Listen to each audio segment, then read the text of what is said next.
hayn qodob bilowna qodobka ugu horeeya warkeena faafayna dheeraad ah ayaa ka soo baxaya dagaal qaraxyo ka dhacay qaybo kamid ah gobolka Shabeellaha Hoose wariyaha telefishinka Universal Cabduuli Cali online ayaa warbixin umuurtaasi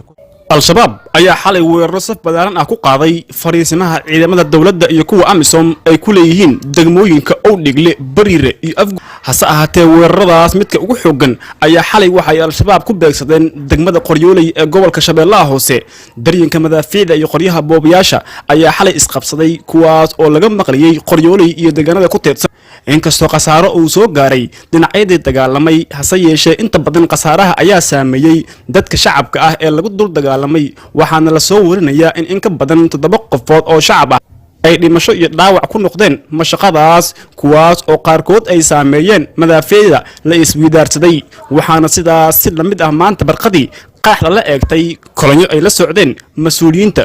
degmada Qoryooley oo ka soo ama baxay magaalada Markacadey kuna sii jeeday degmada ay maamulaan kuwaas oo qasaarooyin dhaawacyo u badan uu qaraxu u geystay sida uu xaqiijinayo gudoomiyaha gobolka Shabeellaha Hoose Ibrahim Aadan Cali Najax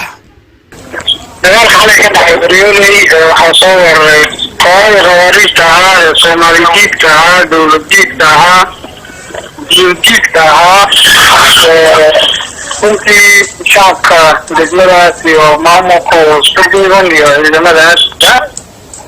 iyo amisomna waxay aad ugu dadaaleen in kooxahaas ay burburiyaan awoodii ay kusoo weerareen meeshaas marka magaalada way degan tahay inkastoo aan aad ugu xunnahay allah u naxariisto dad shacab ah ayaa halkaa ku dhintay ilaa 5 gaaray kuwo kalena way ku dhaawacmeen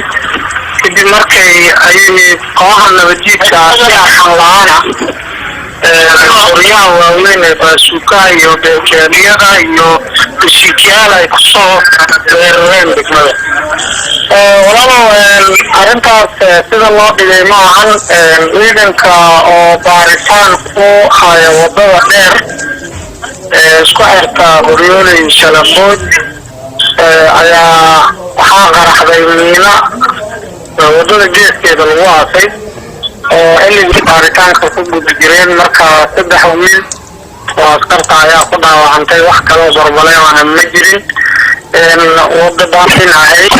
maamulka ayaa ku safray wadada marka waxaa la xaqiijinayay amniga wadada intaysan maamulka halkaa gaarin inta baaritaanka lagu jiray ayuu dhacay marka wiilashan hadda xaaladooda way degan tahay oo isbitaalaha ayaa loo qaaday muqdisho loo qaaday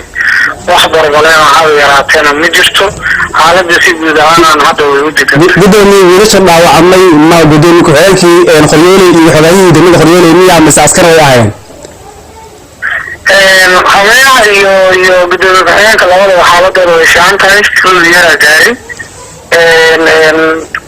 lagu wiilo kale oo ciidanka hal wiilo kale oo ciidanka kamid ahna dhaawac fudud sidaas la mid ah gaaray waana dhaawacyo isku fudud oo xaaladooda aad ay u degan tahay waa dad lugo ku socda Qoryooley ayaa waxaa ku sugan ciidamo kuwa deegaanka ah iyo ka tirsan amisom waxa ayna mar walba wajahaan weeraro kaga imaanaya xarakada al-shabaab Cabduuli Cali online TV-ga caalamiga ah ee Universal gobolka Shabeellaha Hoose